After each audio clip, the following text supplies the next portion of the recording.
The financial advisor looked uncomfortable, shifted in his chair, wouldn't meet my eyes. "Ms. Anderson, I'm afraid there's been a situation with the trust fund your grandparents established." I was 38 years old, sitting in a conference room, about to access the inheritance my grandparents had left me, the one my parents had managed for 20 years, the one I'd been told was growing, compounding, waiting for me. What kind of situation? The fund. It's depleted. Almost entirely. There's approximately $3,400 remaining. The room tilted. $3,400? That's impossible. The original amount was $500,000. Even with conservative growth, it should be over $1 million by now. That would be accurate under normal circumstances. However, there were withdrawals over the years, significant withdrawals. What withdrawals? I never authorized any withdrawals. My parents were managing it. They told me they were investing it, growing it, protecting it for my future. He slid a folder across the table. These are the account statements, dating back 20 years. As you can see, regular withdrawals began approximately 18 years ago. Small at first, $5,000 here, $10,000 there, then larger, $50,000, $75,000. The final major withdrawal was 6 months ago, $180,000. I opened the folder. Page after page of transactions, withdrawals, transfers, my inheritance disappearing, line by line, year by year, until almost nothing remained. Who authorized these withdrawals? According to our records, Robert and Linda Anderson, your parents, they had power of attorney over the account until you turned 35. That's when control was supposed to transfer to you. But by then, the money was already gone. My parents took my inheritance? All of it? I'm not at liberty to characterize the transactions. I'm simply showing you what occurred. Where did the money go? The withdrawals were transferred to accounts in their names. What they did with it after that, I can't say. I stared at the papers. 20 years of theft, of lies, of my parents telling me they were investing wisely while they were actually stealing. Systematically, deliberately, completely. Can I get copies of everything? All statements, all transaction records, everything. Of course, I'll have them prepared for you. I walked out of that office with a folder full of evidence. Evidence that my parents had stolen $500,000 from me, had lied to me for 20 years, had destroyed the future my grandparents had tried to secure for me, and I was done being their victim. I was hiring a forensic accountant. I was uncovering everything. I was getting justice. If you've ever discovered your family stole from you and lied about it for years, stay with me until the end. Your support means everything. Hit that subscribe button and let me know in the comments. What would you do? Let's talk about it. Now, back to my story. My name is Rachel Anderson. I'm 38 years old, single, corporate attorney, living in Chicago. I've built a good life, a successful career, financial stability, independence. But it could have been different, should have been different, if my grandparents' gift had actually made it to me. Let me back up, explain where this started, who my grandparents were, what they tried to do, how it all went wrong. My grandparents, James and Dorothy Anderson, were my father's parents. They'd built a successful furniture business, started small, grew it over 40 years, sold it for $3 million when they retired. They were practical people, hard-working, frugal, valued education, planning, responsibility, everything my parents weren't. My father, Robert Anderson, was their only child. He'd always been entitled, lazy, expected his parents' money to fund his lifestyle, never built anything himself, just waited for inheritance. My grandparents saw this, worried about it, didn't want to enable him. So they made a decision. When I was born, they established a trust fund, $500,000, for me, their granddaughter, to be held until I turned 35. Old enough to be wise, Grandma Dorothy said. Young enough to benefit. The terms were clear. My parents would manage the fund as trustees until I turned 35. They could invest it, but they couldn't withdraw from it except for specific purposes, my education, medical emergencies, or with my written consent once I turned 18. At 35, full control transferred to me.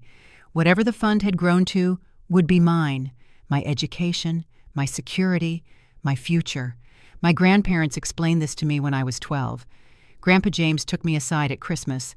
"Rachel, we've set up something special for you.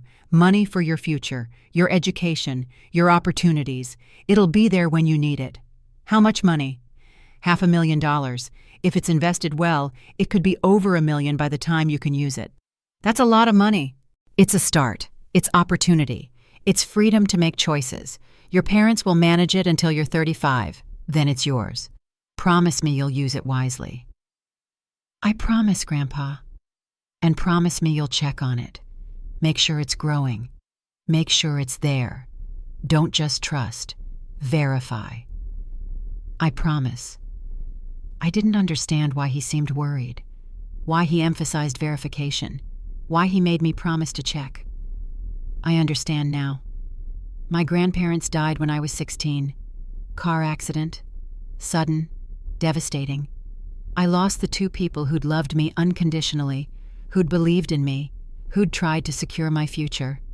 After the funeral, my father inherited their estate. About $800,000 after selling the house and assets, split with my uncle.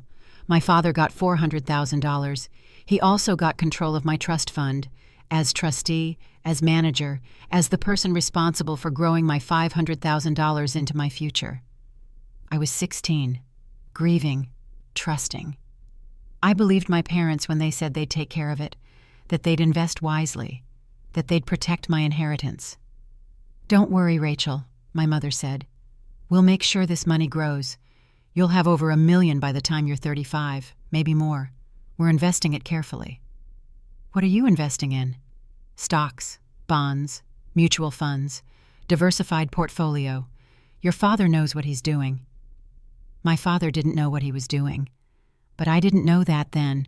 For 20 years, I believed them, trusted them, asked about the fund occasionally, got vague reassurances. "It's growing. We're being smart with it.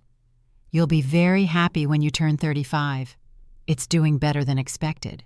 We're maximizing returns." Lies, all lies. But I didn't know. I went to college, state university, paid my own way with scholarships and student loans, graduated with $40,000 in debt. "Why aren't we using the trust fund for college?" I asked. "Grandpa said it could be used for education." "We're keeping it invested," my father said. "Student loans are cheap. The returns on the investments are better. You'll make more by leaving it alone and paying off loans later." It made sense, financially. If it had been true, if there had actually been investments, returns, growth. There wasn't. I graduated, got a job, started paying off loans, built my career, became a corporate attorney, made good money, $120,000 a year by 30, $180,000 by 35. I didn't need the trust fund desperately, but I looked forward to it, to the freedom, to paying off my remaining student loan balance, to buying a house, to having security. My 35th birthday approached. I called my father. "Dad, I turn 35 next month. The trust fund transfers to me then. Can we meet with the financial advisor, review everything, start the transfer process?" "Actually, Rachel, we need to talk about that." "About what?" "The fund. There's been a situation with the market, the investments. It's not what we expected." My stomach dropped. "What do you mean?" "Let's meet in person. Discuss it properly." We met at their house. My parents, me, serious faces, uncomfortable energy. "Rachel," my father started, "the trust fund hasn't performed as well as we'd hoped." "What does that mean?" "The market's been volatile. The investments we made, some of them didn't pan out. There were losses, significant losses." "How significant?" "The fund is substantially depleted. There's not much left." "Define not much." My mother jumped in. "Maybe $50,000, maybe less. We won't know exactly until we meet with the advisor." 50,000, from $500,000. from what should have been over $1 million with 20 years of growth. How is that possible? Even with bad investments, how do you lose 90% of the principal? The market crash in 2008, bad tech stocks in the early 2000s, some risky investments that didn't work out. It happens. It happens? You lost my entire inheritance and it happens? We did our best. We tried to maximize returns. Sometimes that means taking risks. Those risks didn't pay off. What exactly did you invest in? Various things, stocks, some startups, real estate ventures, diversified portfolio. I want to see statements, all of them. Every transaction, every investment, everything. Rachel, we're not hiding anything. We'll give you all the documentation. You'll see. We made reasonable decisions. The market just didn't cooperate. I want to meet with the financial advisor. This week, I want to see everything. We'll set it up. That's when I walked into that conference room. That's when I saw the statements, the withdrawals, the theft disguised as investment losses. I hired a forensic accountant. Sarah Mitchell, specialist in financial fraud, came highly recommended.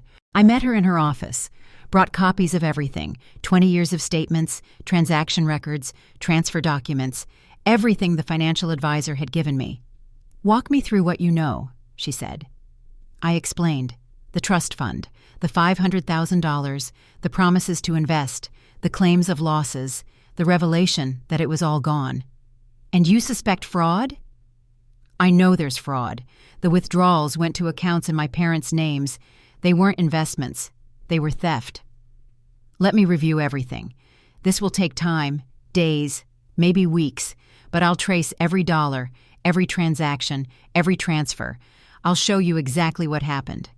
How much will this cost? My retainer is $10,000. Total cost depends on complexity. Could be $20,000. Could be $50,000. But if there's fraud and we can prove it, you can sue for recovery plus costs. I paid the retainer. Started the investigation. Waited. Sarah called 2 weeks later. Rachel, can you come to my office? I have preliminary findings. You need to see this in person. I drove there immediately. She had spreadsheets, charts, timelines, analysis. What did you find? Systematic theft, over 18 years, disguised as investment management, executed carefully, deliberately, with clear intent. Show me. She pulled up the first spreadsheet. Let's start at the beginning. The trust fund was established with $500,000 in 1995.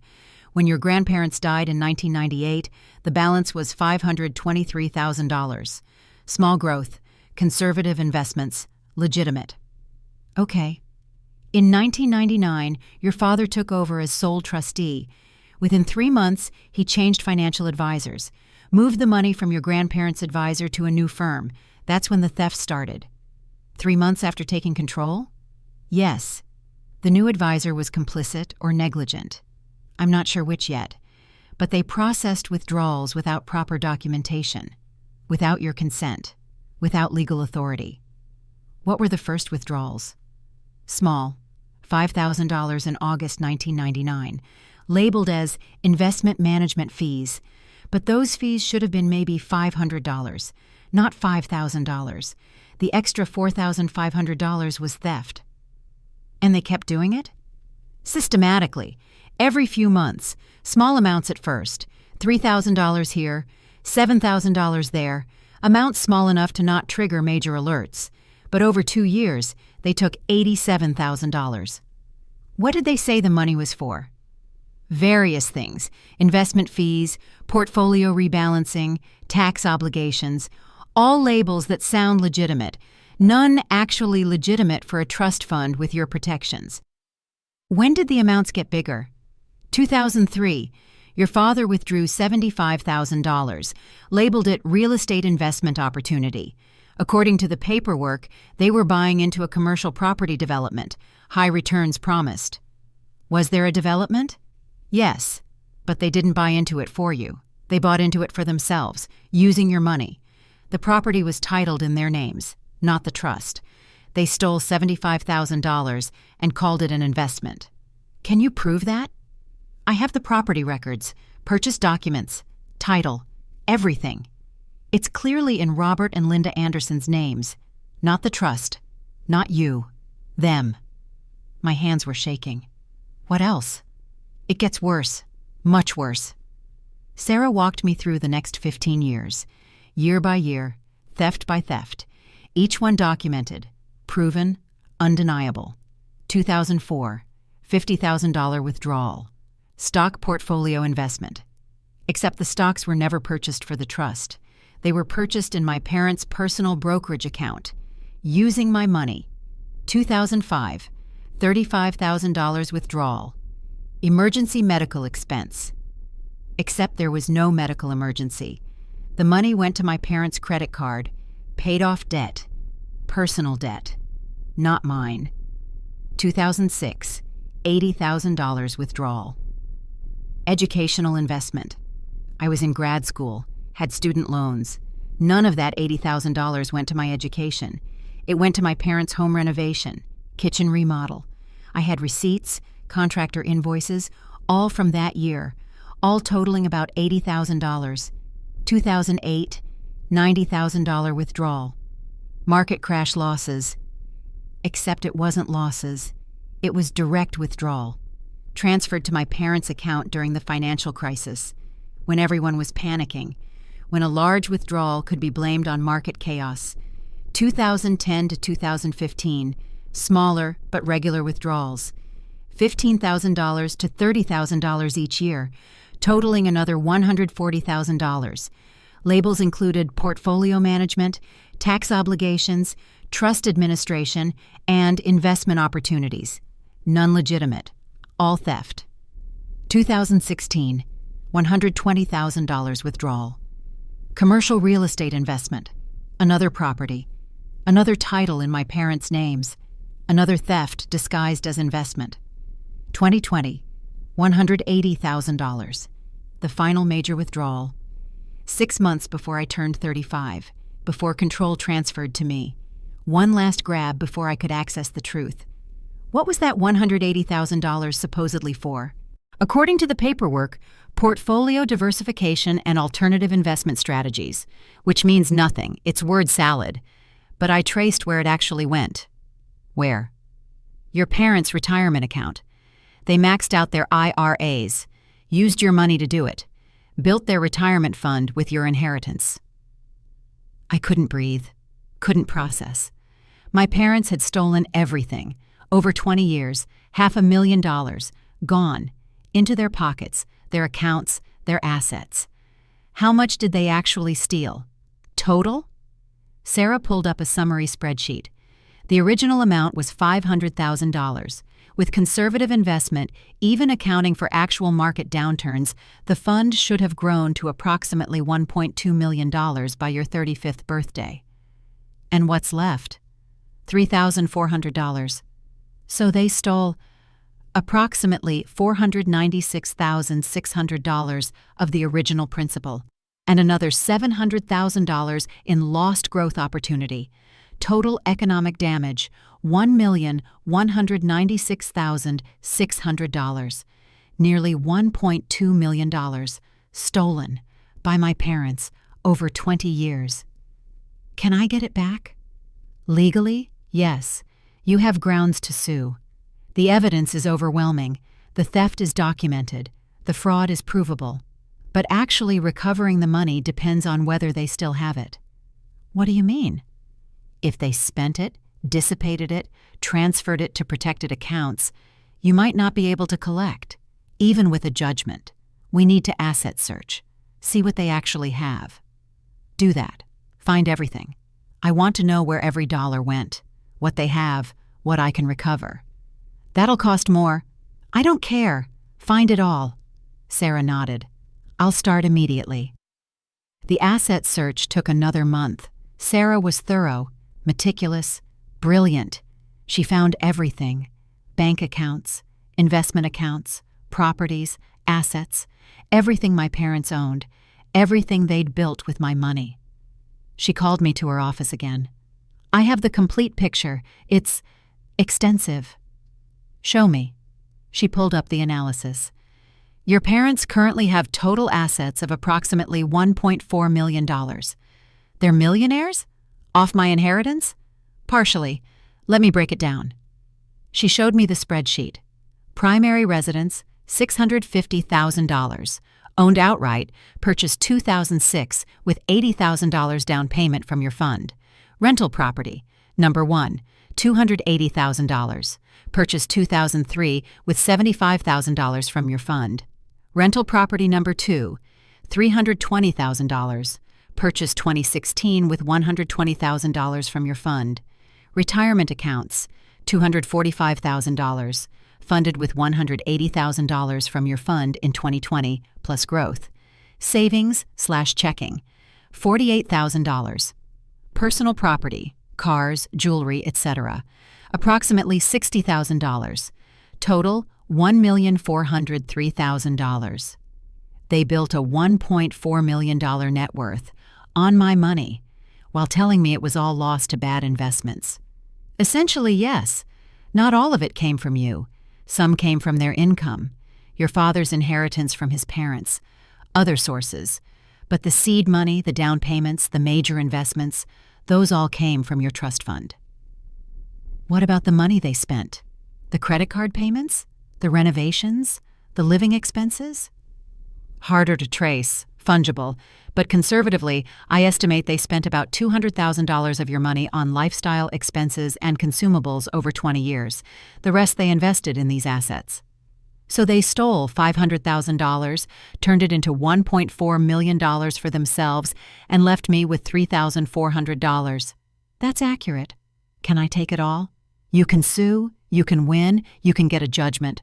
Whether you can collect depends on how their assets are titled, what protections they've created, and what the court allows.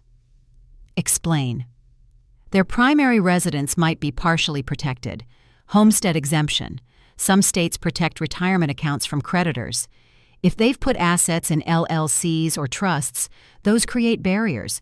We'll need a litigation attorney to navigate this. I am a litigation attorney. Corporate litigation. This is different. You need someone who specializes in family fraud, trust litigation, asset recovery. I can recommend someone. Do it. She referred me to David Chen, attorney, specialist in financial elder abuse and trust fraud. Ironic, since I was the victim and my parents were the abusers, but the legal principles were the same. Before filing suit, David advised confrontation. Give them a chance to settle, to return the money voluntarily. It'll be cheaper, faster, less painful for everyone. They won't. Maybe. But we have to try. Legal ethics. Good faith. We send a demand letter, give them 30 days, see what happens. He drafted the letter. Detailed. Devastating. Laying out every theft, every transfer, every piece of evidence. It concluded, you have 30 days to return $496,600, the principal amount stolen from Rachel Anderson's trust fund. Failure to comply will result in litigation seeking full restitution of $1,196,600 plus attorney fees, forensic accounting costs, and punitive damages. We have comprehensive evidence of your fraud and are prepared to pursue criminal charges in addition to civil remedies. We sent it certified mail. My parents received it on a Tuesday. My father called me that night. Rachel, what the hell is this letter? It's a demand for the money you stole from me. Every dollar, documented, proven, recoverable. We didn't steal anything. We managed your trust fund, made investment decisions. Some worked, some didn't. Dad, I have 20 years of statements, transaction records, property titles, bank transfers. I know where every dollar went, into your accounts, your properties, your retirement. None of it was investments for me. All of it was theft from me. You can't prove that? I already have. Forensic accountant, complete analysis, every transaction traced, every dollar accounted for. You stole $496,600. You owe me that, plus lost growth, plus costs, plus damages. This is absurd. We're your parents. We would never... You did. For 20 years. Systematically. Deliberately. You lied to my face. Told me the money was being invested. Growing. Protected. while you were actually stealing it, using it, building your own wealth while destroying mine. My mother got on the line. Rachel, you don't understand. We were trying to help. Help? You helped yourselves, to my inheritance, to my future, to everything my grandparents wanted me to have. We were going to pay you back. When? After I turned 35 and discovered it was gone? After you'd already taken everything? That was your plan? We were in financial trouble. We needed help. We thought we'd replace it before you needed it. But you didn't. You kept taking, until there was almost nothing left. And now you're caught, and you're trying to justify theft with excuses. What do you want? I want what the letter says. $496,600, returned within 30 days, or I file suit, and I pursue criminal charges, and I make sure everyone knows what you did. We don't have that kind of money. You have $1.4 million in assets. Sell a property, cash out retirement, figure it out. You found ways to steal from me, find ways to pay me back. Rachel, please. 30 days, that's all you get. I hung up. They didn't pay. 30 days came and went. No check, no settlement offer, no communication. David filed the lawsuit, civil court, Chicago, lawsuit against Robert and Linda Anderson for breach of fiduciary duty, fraud, theft by deception, conversion, unjust enrichment. We sought $496,600 in actual damages, stolen principal, $700,000 in consequential damages, lost investment growth, attorney fees and costs, punitive damages, constructive trust on all assets purchased with trust fund money, total demand, $1,500,000 plus costs. My parents hired an attorney, filed a response, denied everything. Their defense: the withdrawals were legitimate trust management decisions. Investment losses occurred. No fraud, no theft, misunderstanding. Discovery started. Interrogatories, document requests, depositions, the grinding machinery of litigation. Sarah's analysis was entered into evidence. Every transaction, every transfer, every proof of theft. My parents' attorney tried to challenge it, couldn't. The evidence was too clear, too comprehensive, too damning. We deposed my father, 8 hours. David asked about every withdrawal, every label, every claimed investment. Mr. Anderson, this $75,000 withdrawal in 2003, you labeled it real estate investment. Where is that investment? It was a property we purchased. For the trust? As part of the trust portfolio. Is the property titled to the trust? It's in our names. So you used trust money to buy property in your names. Not Rachel's, not the trust, yours. It was an investment strategy. An investment strategy that put the asset in your name. How does that benefit the trust? We were planning to transfer it later, 20 years later, after the trust terminated, after you'd kept all the rental income, all the appreciation, all the benefit. That was your plan? We were going to make it right. By keeping everything? It went like that for 8 hours. Every theft exposed, every lie revealed, every excuse demolished. We deposed my mother, similar results. She cried, claimed ignorance, said my father handled everything. We subpoenaed bank records, property records, tax returns, everything. The evidence was overwhelming, undeniable, definitive. 6 months into litigation, my parents' attorney approached David. Can we discuss settlement? You've had settlement opportunities. Your clients chose litigation. They're willing to talk now. We met. Conference room. My parents, their attorney, me, David, Sarah. My parents looked older, smaller, defeated. Their attorney spoke. My clients acknowledge that mistakes were made in managing the trust fund. They're willing to make reasonable restitution. Define reasonable, David said. They'll return $200,000, paid over 5 years. That's all they can afford. David laughed. Your client stole $496,600. The total economic damage is $1.2 million. You're offering $200,000 over 5 years? That's insulting. They don't have more. They have $1.4 million in assets. We've documented it. They can liquidate. They can pay. Those are their retirement assets, their home, their security. You can't take everything. They took everything from Rachel. Why should she care about their security? They didn't care about hers. My father spoke, voice shaking. Rachel, please. We're your parents. We made mistakes, but destroying us won't help you. Paying me back will help me. Returning what you stole will help me. Justice will help me. We don't have $500,000 in liquid assets. Then sell a rental property. That $320,000 property you bought with my money in 2016. Sell it. Give me the proceeds. That's our retirement income. Built on my stolen inheritance. Sell it. My mother tried. What if we give you one property, the $280,000 rental, deed it over, that plus $50,000 cash, total $330,000. That's more than half what you're claiming. You stole $496,600. That's not a claim. That's a fact. I want it all, plus interest, plus growth, plus costs. We can't do that. Then we go to trial. I win. I get a judgment for $1.5 million. I execute on your assets. I force liquidation. You lose more than if you'd settled. Your choice. We went to trial. 3 weeks. Testimony, evidence, expert witnesses.